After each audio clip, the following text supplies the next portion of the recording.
There has got to come a breaking point where these schools will not be able to take care of the students that they have coming to them. As students adjust to being back in class for the new school year, the state is also adjusting to a huge spike in the number of students who are now eligible for education freedom accounts or vouchers.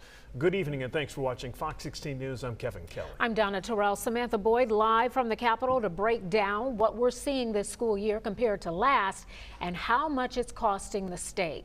Sam, the number of students using these vouchers has pretty much skyrocketed from last year. Donna, that's right, and that's to be expected considering the first year of EFAs. It was about 1.5% of students who would be eligible for those, and then this year that's doubled to about 3%. Now, with this phased-in approach, this increase right now, actually this time next year, is going to seem like nothing, and this concept really still is getting mixed reviews.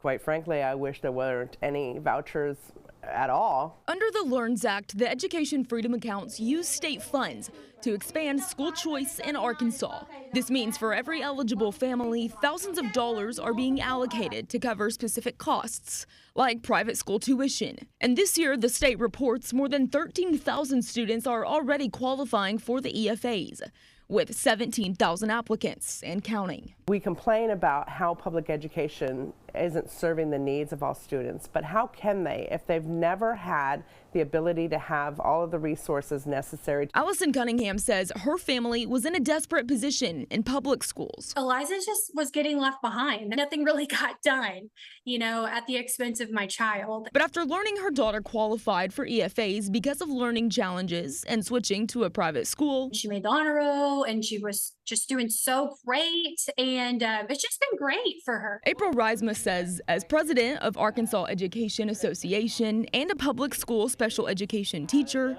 her concerns are for special ed students who will now leave for private schools that possibly have less resources. She says she's already seen it with one of her students, who has now already come back to public school. When the facts hit and they realized that their child was not receiving the services that they needed, she came back. Data for the year shows the highest percentage of students approved for EFAs is those with a disability. Reisma says she also has concern for the state's budget, knowing next year 100% of students will be eligible versus the 3% this year. It's absolutely not sustainable. I would not be able to put both children in a private school in this economy without the EFA program.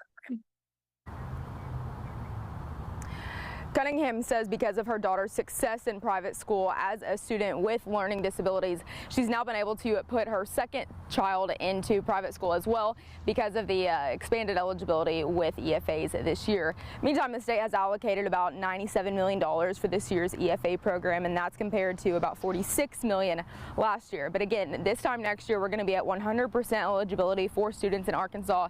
So of course, there's no price tag on that because it depends on how many students actually take the state up on that. Reporting live from the state capitol, Samantha Boyd, Fox 16 News.